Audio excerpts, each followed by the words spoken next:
Magandang araw ho sa inyong lahat mga kapatid. JDB uli ang inyong abang lingkod. Pag-usapan natin ito. Bumaba ang presyo ng bigas sa kamay nilaan, tumaas ang dugo ng mga DDS. Okay? Na high blood po sila dito ho sa balitang 'yan. So, ayon nga po dun sa sa balita, teka hanapin natin 'yun ah. Report ito ng ng ah teka, kung daw nagkakamali ng GMA. Okay, report nila 'yan.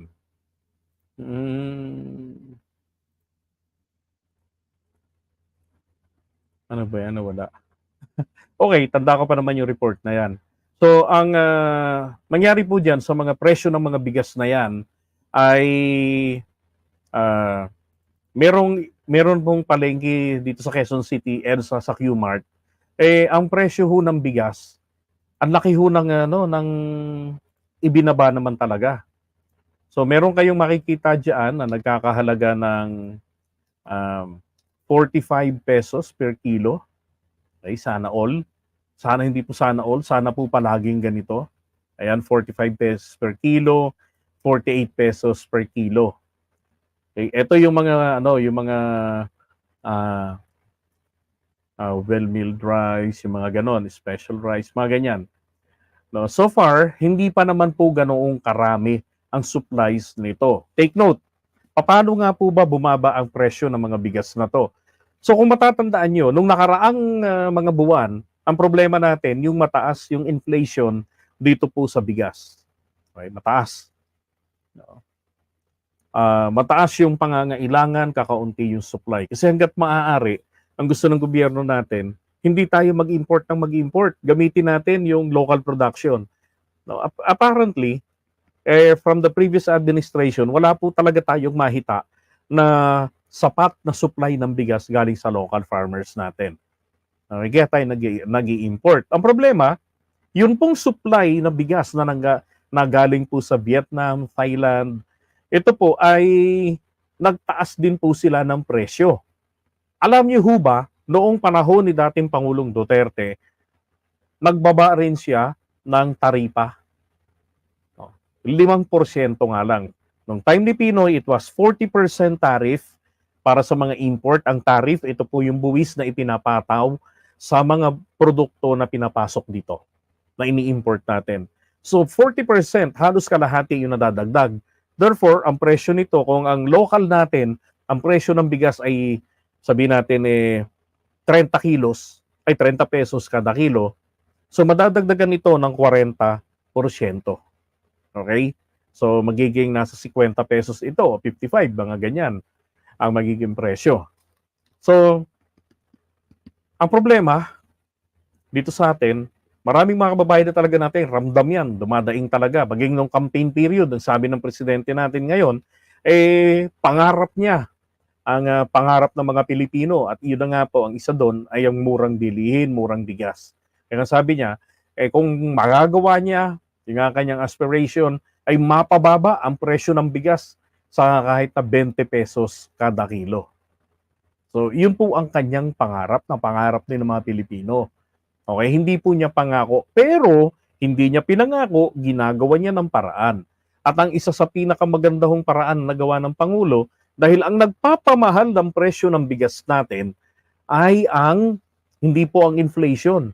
Ang nagpapamahal po ng presyo ng bigas natin, yun pong buwis, yung tariff na ipinapataw. Ang purpose po ng tariff ay para maging proteksyon ng local farmers natin o ng anumang industriya natin na napuproduce natin sa Pilipinas, tapos makakalaban nila yung mga imported na sobrang mura. Kaya nagpapataw tayo ng buwis. Yung buwis o yung taripa, yung import duties, ito po ay napupunta sa kabangyaman ng gobyerno. Okay?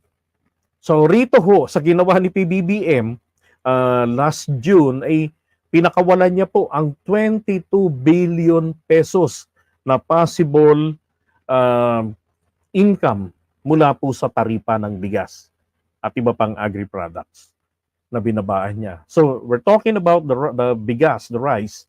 So bumaba po ito. Pero ang hindi agad ito naramdaman nung June. Kasi po, syempre, yung mga bigas nung panahon na yan, yun muna ang kailangang maubos. Yung mga imported rice na yan. Na kung saan ang kanilang taripa ay 35%. Okay? So, nung June, sinundan ito. Alam ko, nung ginawa ni PBBM yan, kaka-import lang natin ng bigas eh.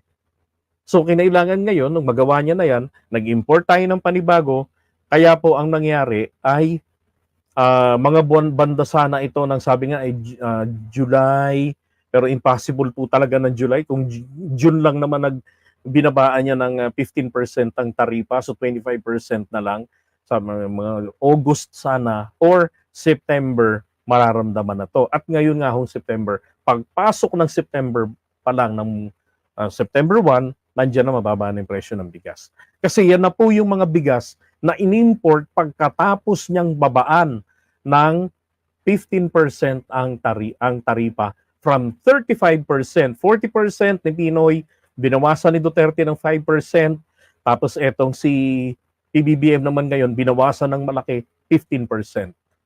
So, automatically, 22 billion pesos ang na-let go, nakita ng bansa natin mula sa importation.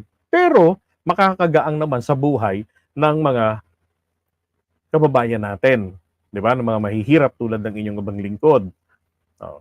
Kaya po, nangyari ang merong 45 pesos, 48 pesos. Hindi ba dati yan ang hinihingi na sana kahit hindi man lang mag-20, sana bumalik man lang ng mga 45 pesos o kahit 30 pesos, ganun. Okay? So, naalala ko lang ngayon, shoutout sa'yo, Laiteras Channel. Sila yung mga nakasama natin kanina, sina Rocky sa Quadcom, saka si Gamer. Okay, sila Busilak, yun pong Iskonian vlogger. Ngayon, balikan natin ito. Naalala ko si Senator Amy Marcos, tumutol po siya rito, di ba? Ayaw niya tong ginawa na aksyon ni PBBM. Bakit?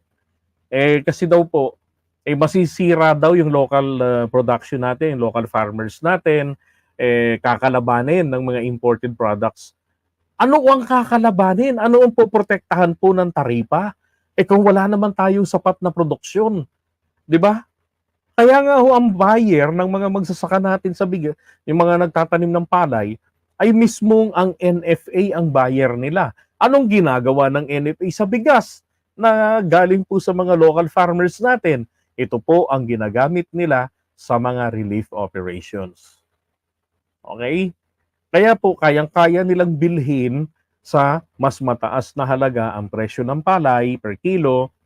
Diba? Kung tuyo na yung palay o hindi pag-aano, so maganda yung presyo nila, competitive, sabi ng mga magsasaka. So yung ganyan, ay makakapag-inganyo sa magsasaka na magtanim. Ang problema lang natin dito,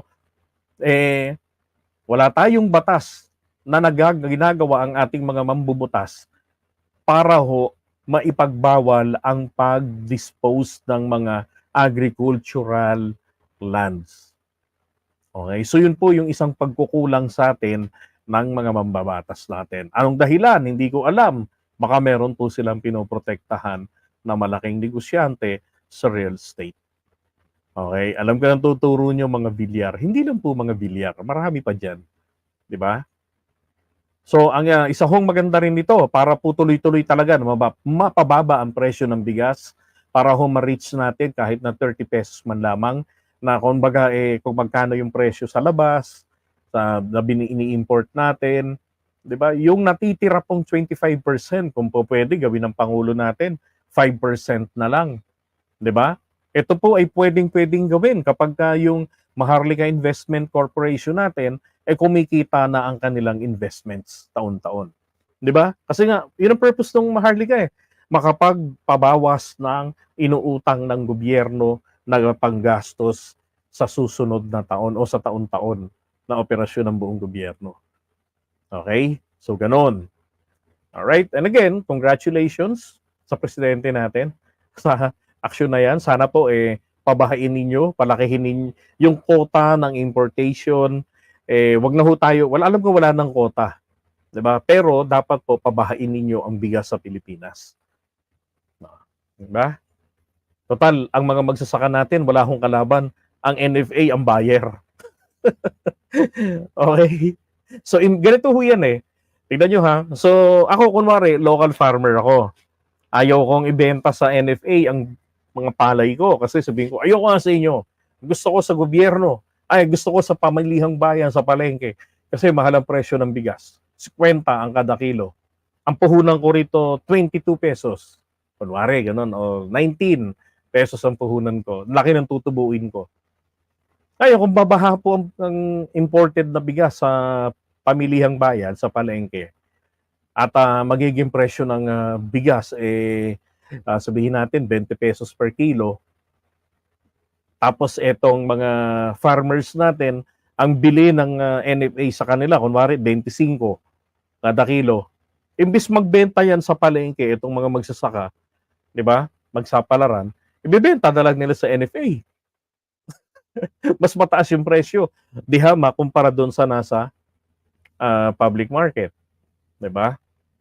So, sana ganun yung gawin nila. Pabahain po nila yung mga imported na bigas dito. Para ho, yung inflation rate natin diyan sa bigas, kung saan naglalaro ito sa ganito, kapag marami ho ang nangangailangan ng supply ng bigas at konti ang supply, diba? So yung mga supplier, yung mga nagtitinda, tataasan ng presyo. Pero kung marami hong supply, maraming nag-i-import, nako, alam niyo ho sa mga nagninegosyo ng mga nasisirang mga produktong katulad niyan, kailangan nila maubos agad nila. Kailangan ma-dispose nila kaagad yung mga bigas nila or else baka mabukbok yan, baka amagin yan. Di ba? Kaya makikipag-compete yan ng pababaan ng presyo. To the point na wag naman silang malugi. Pero kikita, pero abot na abot kaya ho ng mga Pilipino yung presyo. Alright? So, ganun po. Okay.